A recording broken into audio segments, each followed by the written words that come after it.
బాలరాజు విషయంలో ఇంకా half ticket అయితే ఒక సిఐడి ఆఫీసర్ లాగా పనిచేస్తూ ఉంటాడు.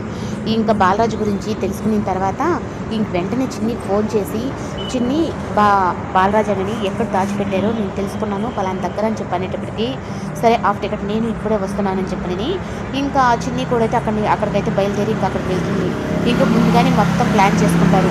ఈ విధంగా నేను అక్కడికి లోపలికి వెళ్ళిన తర్వాత ఒకవేళ రౌడీలు కానీ మమ్మల్ని ఆపేస్తే నువ్వు చేయాల్సిన పని చెయ్యి అని చెప్పనేటప్పటికి ఇంకా అక్కడి నుంచి వెళ్ళి లోపలికైతే మాస్క్ కట్టుకొని ఇంకా వాళ్ళ నాన్న దగ్గరికి అయితే వెళ్ళిపోతుంది. ఇంకా అక్కడికి వెళ్ళిన తర్వాత నాన్న అని చెప్పిన ఒక్కసారిగా బాలరాజుని చూసేసరికి తనకైతే ఇంకా చాలా ఏడుపు వచ్చేస్తుంది. నాన్న అని చెప్పనేటప్పటికి ఇంకా చిన్నప్పుడు చిన్నిని ఊహించుకొని బాలరాజు అయితే చిన్ని అని చెప్పంటే, అవును నాన్న నేనే చిన్నిని అని చెప్పనని అనేటప్పటికి ఇంకా కట్లని ఇప్పేసి అసలు బాలరాజు అయితే చాలా రోజుల నుంచి తనని బందీ చేసినప్పటికీ తను అతను నడవలేని పరిస్థితిలో ఉంటాడు. ఎలాగోలాగా కట్లయితే తిప్పేసి ఇంకా బాలరాజు అయితే విడిపిస్తుంది.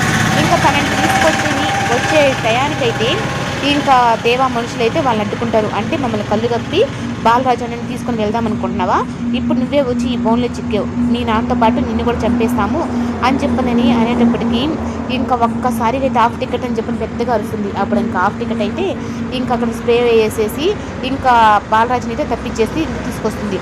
రామ్మ వెళ్ళిపోదామని చెప్పని ఇంకా చిన్ని అయితే ఇంకా బాలరాజుని తీసుకెళ్ళిపోయేటప్పటికి అలాగ తీసుకొని వెళ్ళిపోయిన తర్వాత ఇంకా దేవా మనుషులైతే ఫోన్ చేసి, అన్న ఆ చిన్ని వచ్చి బాలరాజుని తీసుకెళ్ళిపోయింది అంటే మీరందరూ ఏం చేస్తున్నారా, ఆ బాలరాజుని చిన్నిని ఇద్దరిని ఒకేసారి చంపేసి ఉండొచ్చు కదా అని చెప్పని.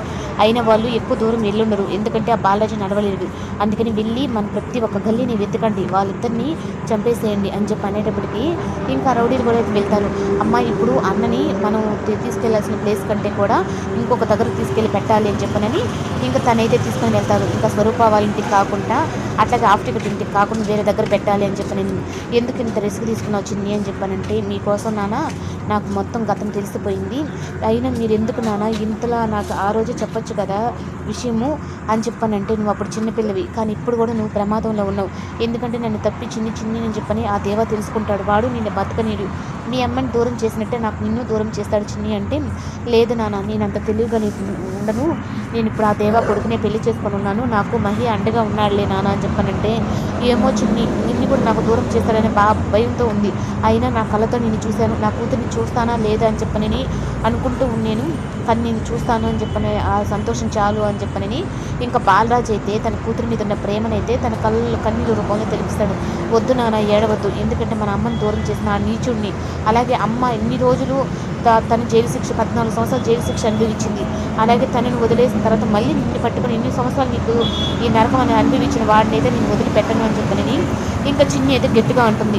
వద్దమ్మా, వాడితో పగ పెట్టుకున్న ప్రతిసారి నాకు చేదు ఎనుకో అనుభవం ఎదురైంది, వద్దు, ఆ పగలు ఏదైనా ఉన్నా నేను చూసుకుంటా, నువ్వు మాత్రం ఇంక తలదూర్చొద్దు అని చెప్పానంటే, లేదన్నా నువ్వు అనుకున్నట్టు చిన్ని అమ్మ అంత తక్కువది కాదు, తనని ఎదిరించుకొని నిలబడేది చెత్త మా చిన్ని వదినలో ఉంది, మా కావేరి వదినలాగా సైలెంట్ కాదు, మా బాలరాజన్లో ఉండే తెగింపు తన దగ్గర ఉందన్న అని చెప్పని హాఫ్ టికెట్ అంటాడు.